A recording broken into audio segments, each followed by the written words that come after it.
Hello बच्चों, स्वागत है हमारे चैनल पर। आज हम आपके लिए लेकर आए हैं बच्चों हमारा परिवेश भाग 3 कक्षा 5 के लिए पर्यावरण अध्ययन की पाठ्य पुस्तक। आज हम इसमें शुरू करने वाले हैं अध्याय 16 को, जिसका नाम है म्हारो राजस्थान। तो बच्चों, हम राजस्थान में रहते हैं। राजस्थान अपना राज्य है और यहाँ की बहुत सारी बातें हैं, वो बहुत ही निराली हैं, अच्छी हैं। वीर गाथाएँ यहाँ की, संस्कृति, परंपराएं और जो ऐतिहासिक धरोहर हैं यहाँ की बहुत ही प्रसिद्ध हैं। तो हम पढ़कर देख लेते हैं कि यहाँ क्या क्या चीज़ें हैं। हमारो राजस्थान यानी कि हमारे राजस्थान में क्या क्या प्रसिद्ध है और किस लिए हमारा राजस्थान सबसे आगे है। राजस्थान अपनी समृद्ध संस्कृति, परंपराओं और ऐतिहासिक धरोहरों के लिए प्रसिद्ध है। यहाँ के लोगों की जीवन शैली में सामाजिक मूल्यों और पर्यावरण के प्रति जागरूकता झलकती है।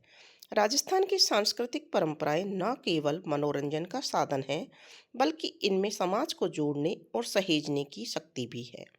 इसके साथ ही यहाँ पारंपरिक चिकित्सा पद्धतियाँ भी काफ़ी लोकप्रिय हैं, जो प्राकृतिक औषधियों पर आधारित होती हैं। यहाँ पानी की कमी को देखते हुए जल संरक्षण की अनूठी प्रणालियाँ भी विकसित हुई हैं। नंबर 1, सांस्कृतिक परंपराओं के बारे में हम जानेंगे। राजस्थान की सांस्कृतिक परंपराएं इसकी लोक कला, नृत्य, संगीत और त्योहारों में झलकती है। यहाँ के लोक नृत्य जैसे घूमर, कालबेलिया, गैर भवाई आदि केवल मनोरंजन के साधन ही नहीं हैं, बल्कि इसमें समाज की परंपराएं और कहानियां भी संजोई जाती हैं। घूमर नृत्य विशेष रूप से महिलाओं द्वारा किया जाता है। कालबेलिया नृत्य सांपों की चाल को दर्शाता है और इसे कालबेलिया समुदाय के लोग प्रस्तुत करते हैं।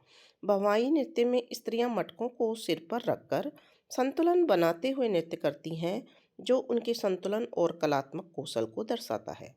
राजस्थान का लोक संगीत भी यहाँ की संस्कृति का अभिन्न अंग है। लोक गायक मांड, बाबूजी की फड़, पनिहारी और बधावा जैसे गीत गाते हैं, जिनमें प्रेम, वीरता और सामाजिक जीवन के विभिन्न पहलुओं को दर्शाया जाता है। कठपुतली कला भी राजस्थान की एक प्रमुख विशेषता है, जिसमें पारंपरिक कथाओं को कठपुतलियों के माध्यम से प्रस्तुत किया जाता है। यह कला न केवल मनोरंजन का साधन है, बल्कि यह समाज में नैतिक मूल्यों और ऐतिहासिक घटनाओं को संजोने का भी एक तरीका है। दूसरा है देसी औषधियाँ। राजस्थान में आयुर्वेदिक और पारंपरिक चिकित्सा पद्धतियों का विशेष स्थान है। यहाँ अनेक प्रकार की औषधीय वनस्पतियाँ पाई जाती हैं, जो स्वास्थ्य समस्याओं के समाधान के लिए उपयोग में लाई जाती हैं। पुराने समय से लोग इन औषधियों का उपयोग घरेलू उपचार के रूप में करते आ रहे हैं। सबसे पहला है नीम। इसे प्राकृतिक एंटीबायोटिक माना जाता है। इसकी पत्तियां त्वचा संबंधी रोगों, मुंह की सफाई और संक्रमण को दूर करने के लिए उपयोग में ली जाती हैं। दूसरा है तुलसी। इसे औषधीय गुणों की रानी कहा जाता है।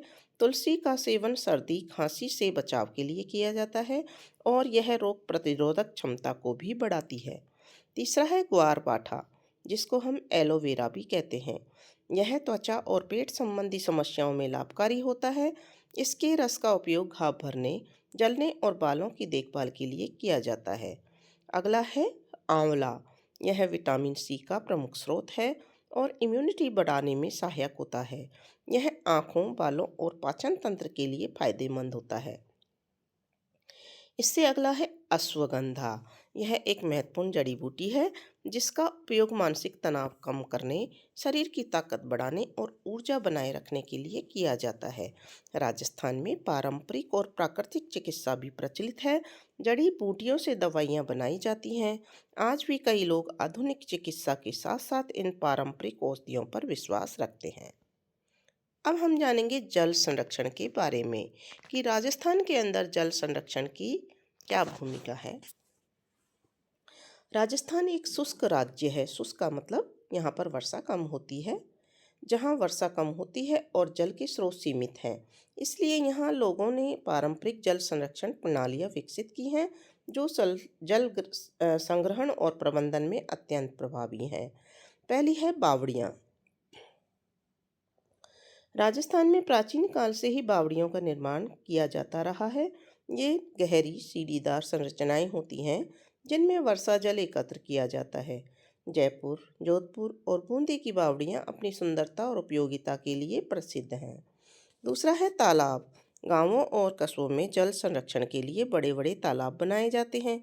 इन तालाबों में वर्षा जल एकत्र किया जाता है, जिसका उपयोग खेती, पशुओं को पिलाने और घरेलू आवश्यकताओं के लिए किया जाता है। अगला है टांका। यह एक छोटा जल भंडारण कुंड होता है जो विशेष रूप से घरों में वर्षा जल संरक्षण के संग्रह करने के लिए बनाया जाता है। राजस्थान के ग्रामीण क्षेत्रों में आज भी कई घरों में टांका प्रणाली का उपयोग किया जाता है। नाड़ी। यह एक पारंपरिक जल स्रोत है जिसका निर्माण मिट्टी और पत्थरों से किया जाता है। यह गांवों में वर्षा जल संचयन के उपयोग में लिया जाता है। फिर है जोहड़। यह एक छोटी झील होती है जो भूजल स्तर को बनाए रखने और वर्षा जल को संचित करने के लिए बनाई जाती है। राजस्थान में जल संरक्षण के ये पारंपरिक तरीके पीढ़ी दर पीढ़ी आ रही है।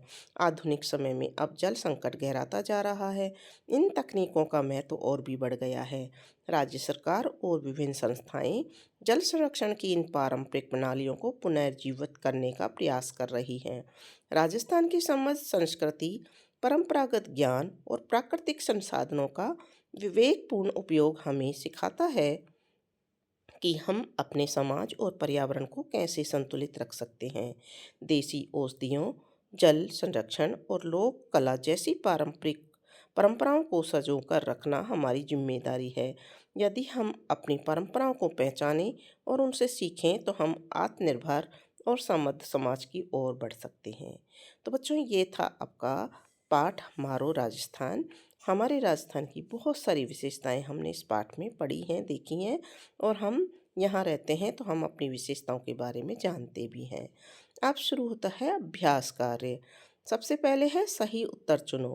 पहला प्रश्न है, कौन सा नृत्य सांपों की चाल को प्रदर्शित करता है? तो हमने ऊपर पाठ में पढ़ा था कालबेलिया। तो यहाँ उत्तर सही क पर हम सही का टिक लगा देंगे। दूसरा प्रश्न है, राजस्थान में बावड़ी का उपयोग किसके लिए किया जाता था? तो हमने पढ़ा है पाठ में जल संरक्षण के लिए। ख यहाँ पर सही उत्तर है, इस पर हम सही का निशान लगा देंगे। तीसरा है, तुलसी के औषधीय गुण किसके लिए लाभदायक होते हैं? पाचन शक्ति बढ़ाने के लिए, रोग प्रतिरोधक क्षमता बढ़ाने के लिए, सर्दी खांसी ठीक करने के लिए, उपयुक्त सभी। तो तीनों बातें सही हैं, इसलिए हम घ पर सही टिक लगा देंगे कि उपयुक्त सभी। राजस्थान की पारंपरिक जल संरक्षण प्रणाली में कौन सा नहीं है? जोहड़, टांका, नाड़ी, नहरें। तो नहरें नहीं है, इस पर सही का टिक लगाएंगे हम। पांचवा है, कठपुतली कला के माध्यम से क्या प्रस्तुत किया जाता है? तो यहाँ पर का उत्तर सही होगा, पारंपरिक कथाएं। ठीक है। अब अगला प्रश्न है, सही या गलत लिखिए। तो देखिए, पहला है, कालबेलिया नृत्य में कलाकार सांपों की तरह नृत्य करते हैं। सही। जोहड़ जल संरक्षण का एक आधुनिक तरीका है। गलत। ये पारंपरिक तरीका है, आधुनिक नहीं है। ग्वारपाठा एलोवेरा का उपयोग जलने पर नहीं किया जाता। गलत। जलने पर भी इसका उपयोग किया जाता है। लोकगीतों में पारंपरिक कथाएं ही गाई जाती हैं। गलत। ठीक है ना। बावड़ियाँ सीढ़ीदार जल संरक्षण संग्रहण संरचनाएं होती हैं। सही। ठीक है। अब है रिक्त स्थान भरिए। राजस्थान का प्रसिद्ध नृत्य है भवाई, जिसमें महिलाएं मटकों का उपयोग करती हैं। दूसरा है, अश्वगंधा एक प्रकार की जड़ी बूटी है जो तनाव कम करने में सहायक होती है। तो यहाँ अश्वगंधा आ जाएगा। तीसरा है, राजस्थान में पारंपरिक जल संरक्षण का एक प्रमुख तरीका नाड़ी है जो मिट्टी और पत्थरों से बनाई जाती है। तो यहाँ नाड़ी आ जाएगा। और अगला है, टांका एक जल भंडारण कुंड होता है जिसे घरों में वर्षा जल संग्रहण के लिए बनाया जाता है। तो यहाँ टांका आ जाएगा। ठीक है। अब है प्रश्न, संक्षिप्त उत्तर लिखिए। राजस्थान के प्रमुख लोक नृत्य कौन कौन से हैं? तो इसका उत्तर हमने यहाँ लिखा है। राजस्थान के प्रमुख लोक नृत्य घूमर, कालबेलिया, गैर, भवाई, गवरी आदि राजस्थान के प्रमुख लोक नृत्य हैं। कठपुतली कला का क्या महत्व है? तो इसका उत्तर देखते हैं। कठपुतली कला के माध्यम से पारंपरिक कथाएं, ऐतिहासिक घटनाएं और नैतिक मूल्य प्रस्तुत किए जाते हैं। यह मनोरंजन के साथ साथ शिक्षा का भी साधन है। ठीक है। तीसरा प्रश्न है, जल संरक्षण के पारंपरिक तरीकों में दो वाक्य लिखो। राजस्थान में बावड़ी, तालाब और नाड़ी जैसे पारंपरिक जल संरक्षण के तरीके हैं। ये तरीके वर्षा जल को संचित कर पूरे वर्ष उपलब्ध कराने में सहायक होते हैं। चौथा प्रश्न है, नीम के दो औषधीय उपयोग लिखो। तो पहला उपयोग है, नीम एंटीसेप्टिक होता है जिससे त्वचा संबंधी रोगों में लाभ मिलता है। दूसरा इसका उपयोग है, इसके पत्तों का उपयोग संक्रमण और रोगाणुनाश के लिए किया जाता है। पांचवा प्रश्न है, अश्वगंधा किस प्रकार लाभकारी है। तो उत्तर है, अश्वगंधा मानसिक तनाव कम करने, शरीर की शक्ति बढ़ाने और ऊर्जा बनाए रखने में लाभकारी है। अब है दीर्घ उत्तर दीजिए। दीर्घ का मतलब बड़ा, यानी कि हमको थोड़ा बड़ा उत्तर लिखना है। राजस्थान के प्रमुख लोक नृत्य एवं लोक संगीत का वर्णन कीजिए। तो यहाँ देखिए इसका उत्तर, राजस्थान का लोक संगीत और लोक नृत्य संस्कृति की पहचान है। घूमर नृत्य में महिलाएं घाघरा पहनकर सुंदर मुद्राएं करती हैं। कालबेलिया नृत्य सांपों की चाल की नकल पर आधारित है। गेर नृत्य होली पर्व पर किया जाता है और भवाई में महिलाएं सिर पर मटके रखकर नृत्य करती हैं। और लोक संगीत में मांड, बाबूजी की फड़, पनिहारी गीत आदि प्रसिद्ध हैं। दूसरा प्रश्न है, जल संरक्षण के पारंपरिक तरीकों का महत्व क्या है, उदाहरण सही समझाओ। तो राजस्थान में पानी की कमी के कारण प्राचीन समय से जल संरक्षण के कई तरीके विकसित हुए। इनमें बावड़ी, तालाब, टांका, नाड़ी प्रमुख हैं। इनसे वर्षा जल को एकत्र कर लंबे समय तक उपयोग में लाया जाता है। ये तरीके आज भी पर्यावरण संरक्षण और पानी की बचत में सहायक है। तीसरा प्रश्न है, राजस्थान की पारंपरिक चिकित्सीय पद्धति में उपयोग होने वाली औषधियों का वर्णन करो। तो राजस्थान में तुलसी, नीम, एलोवेरा, आंवला और अश्वगंधा जैसी जड़ी बूटियां औषधि के रूप में प्रयोग होती हैं। तुलसी सर्दी खांसी में, नीम संक्रमण में, एलोवेरा जलन और त्वचा रोग में और अश्वगंधा तनाव दूर करने में उपयोगी है। प्रश्न नंबर 4 है, राजस्थान की सांस्कृतिक परंपराएं किस प्रकार समाज को जोड़ती हैं। राजस्थान की सांस्कृतिक परंपराएं लोक संगीत, लोकगीत, लोक नृत्य और त्योहार लोगों को एकता और भाईचारे से जोड़ते हैं। ये परंपराएं सामाजिक मूल्यों, आपसी सहयोग और पर्यावरण के प्रति जागरूकता को बढ़ाती हैं। अब है गतिविधियाँ। लोक नृत्य प्रस्तुत करें। विद्यार्थी घूमर या कालबेलिया नृत्य की मुद्राओं का अभ्यास करके कक्षा में प्रस्तुति दे सकते हैं ना। दूसरा है, जल संरक्षण मॉडल बनाओ। विद्यार्थी समूह में मिलकर बावड़ी, तालाब या जोहड़ का एक मॉडल बनाएंगे। औषधीय पौधे पहुँचानो। विद्यार्थियों से तुलसी, नीम, आंवला और ग्वारपाठा की पत्तियां लाने के लिए कहें जो उनके अध्यापक हैं और उनके उपयोगों पर चर्चा करें। कठपुतली नाटक।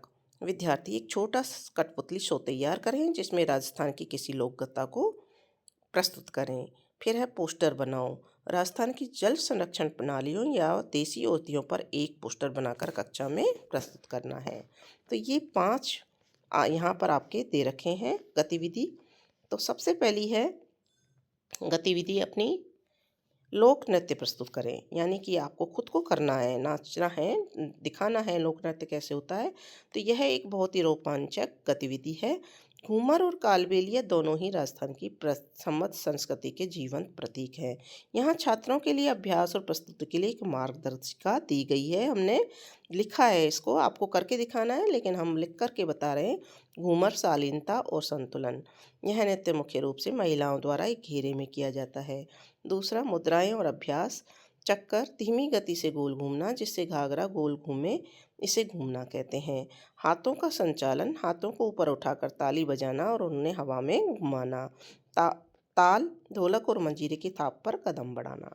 और प्रस्तुति के लिए टिप्स हैं, पारंपरिक राजस्थानी पोशाक पहननी है, इसमें घाघरा चोली और चेहरे पर शालीन मुस्कान रखनी है। दूसरा है कालबेलिया। दूसरा प्रश्न जो दे रखा था इसमें कि दूसरा जो नृत्य है वो कालबेलिया। तो कालबेलिया के बारे में हमने लिखा है यहाँ पर, लचीलापन और ऊर्जा इससे मिलती है। इसे सपेना नृत्य भी कहा जाता है जो अपनी तेज गति के लिए प्रसिद्ध है। मुद्राएं और अभ्यास। सांप जैसी हरकतें, शरीर को सांप की तरह लचकदार बनाकर कमर को तेजी से हिलाना पड़ता है। तेज चक्कर, अपनी ही धुरी पर बहुत तेज गति से घूमना पड़ता है। हाथों की मुद्राएं, हाथों को ऐसे हिलाना जैसे सांप का फन हो। और प्रस्तुति के लिए टिप्स है, काले रंग के कढ़ाई वाले कपड़े पहने और ऊर्जा को उच्च बनाए रखें। और छात्रों के लिए निर्देश हैं, अपने पसंदीदा गीत जैसे घूमर फिल्म का गाना, कालबेलिया का पारंपरिक संगीत का चयन करें और लचीलापन लाने के लिए लगातार अभ्यास करें। ठीक है, ये देखिए यहाँ पर प्रैक्टिस की जा रही है नृत्य की।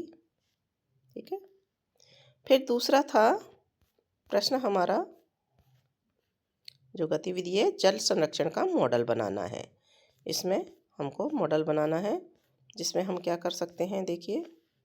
जल संरक्षण के विद्यार्थियों द्वारा बावड़ी, तालाब या जोहड़ का मॉडल बनाना एक बेहतरीन व्यावहारिक प्रोजेक्ट है। यह परियोजना उन्हें पारंपरिक जल संरक्षण तकनीकों और पानी के महत्व के बारे में सिखाती है। नीचे लिखे इन मॉडलों को बनाने के लिए चरणदर निर्देश इस प्रकार से हमने लिखे हैं। जैसे बावड़ी का मॉडल बनाएंगे। बावड़ी पारंपरिक कुएं होते हैं जिनमें नीचे उतरने के लिए सीढ़ियाँ बनी होती है।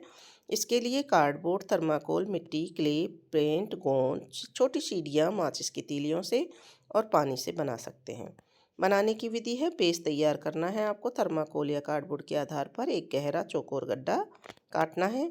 सीढ़ियाँ बनानी है। गड्ढे के चारों ओर माचिस की तीलियों या कार्डबोर्ड के छोटे टुकड़ों से सीढ़ियाँ बनाएं। दीवारें और पेंट गत्ते से ऊंची दीवारें बनाएं और उन्हें पत्थर जैसा लुक देने के लिए भूरा या ग्रेप रंग में पेंट कर सकते हैं आप। और अंत में निचले हिस्से में नीला पानी या पानी जैसा दिखने वाला प्लास्टिक भर सकते हैं। ये देखिए इस तरह का। फिर है जोहर का मॉडल। जोहर अर्धचंद्राकार मिट्टी के बांध होते थे जो बारिश का पानी रोकते हैं। सामग्री इसमें मिट्टी या प्लास्टर ऑफ पेरिस, बेसबोर्ड, हरे रंग का पेपर घास के लिए और छोटी टहनियाँ पेड़ों के लिए और पानी। बनाने की विधि है, पहले ढलान बनाएं। एक कार्डबोर्ड पर बेस पर एक तरफ ऊंचा टीला और दूसरी तरफ ढलान बनाएं। बांध बनाने के लिए ढलान के निचले हिस्से में अर्धचंद्राकार मिट्टी का एक छोटा सा बांध बनाएं। जल भराव, बारिश का दृश्य दिखाने के लिए बांध के पीछे नीले रंग का पेंट करें या प्लास्टिक शीट लगाएं और आसपास छोटे पेड़ या और घास और टहनियाँ लगाएं। ठीक है, इस तरह से।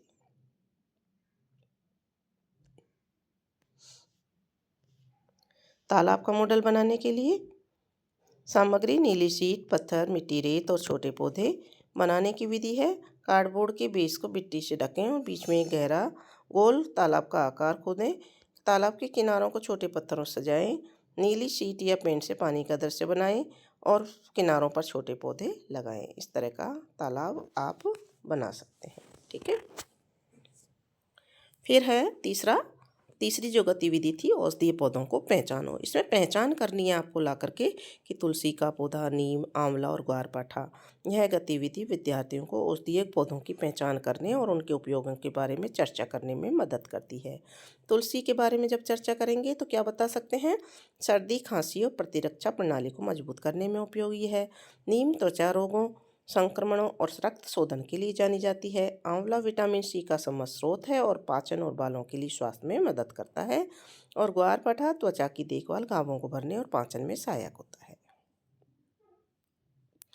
पहचानने के लिए हमने यहाँ तुलसी के पेड़ का चित्र है, आंवले का पत्तियों का चित्र दिया हुआ है, ये देखिए, और नीम का दिया हुआ है और ग्वारपाठे का दिया हुआ है। अब है कठपुतली नाटक। चौथी गतिविधि दे रखी थी ऊपर। विद्यार्थी एक छोटा कठपुतली शो तैयार करें, राजस्थान की लोककथा को प्रस्तुत करें। ये एक वैचारिक होमवर्क समस्या है जिसका कोई एक सही उत्तर नहीं होता है, यह आपको खुद को करना है। यह प्रश्न छात्रों को राजस्थान की लोक कथाओं पर आधारित एक लघु कठपुतली शो तैयार करने का निर्देश देता है। राजस्थान की पारंपरिक कठपुतली कला, जिसे कठपुतली के नाम से जाना जाता है, मनोरंजन के साथ नैतिक और सामाजिक शिक्षा का भी एक स्रोत है।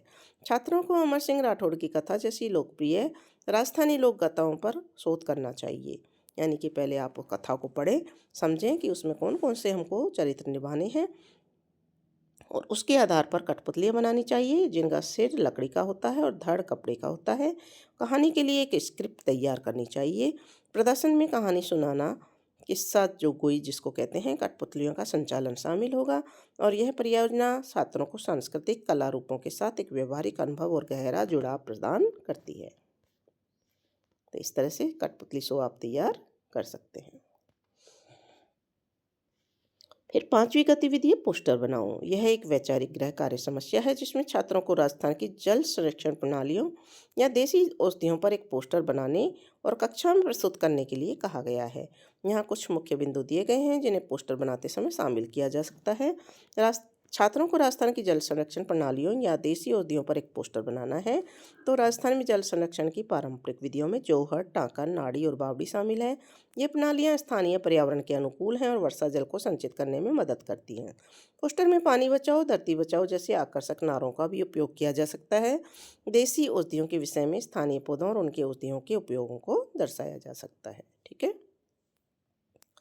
तो जैसे जल संरक्षण की प्रणाली जो है, यहाँ पर आप लिखने में सही राजस्थान, ये सब गलत लिखा हुआ है, राजस्थान आ जाएगा यहाँ की जल संरक्षण गलत लिखा हुआ है, संरक्षण आप इसको सही लिख लेंगे प्रणाली। ठीक है। तो इस तरह से इसको सही, पानी बचाओ धरती बचाओ, ये गलत है, यहाँ धरती आ जाएगा, धरती बचाओ।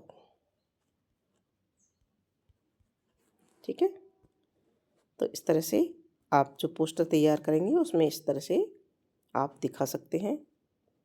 जोहड़, इनका जो लिखा हुआ है वो आप सही, वर्षा जल संचयन का साधन, टांका, ठीक है ना, फिर नाड़ी और बावड़ी, सीढ़ीदार कुआं, इसको बावड़ी कहते हैं।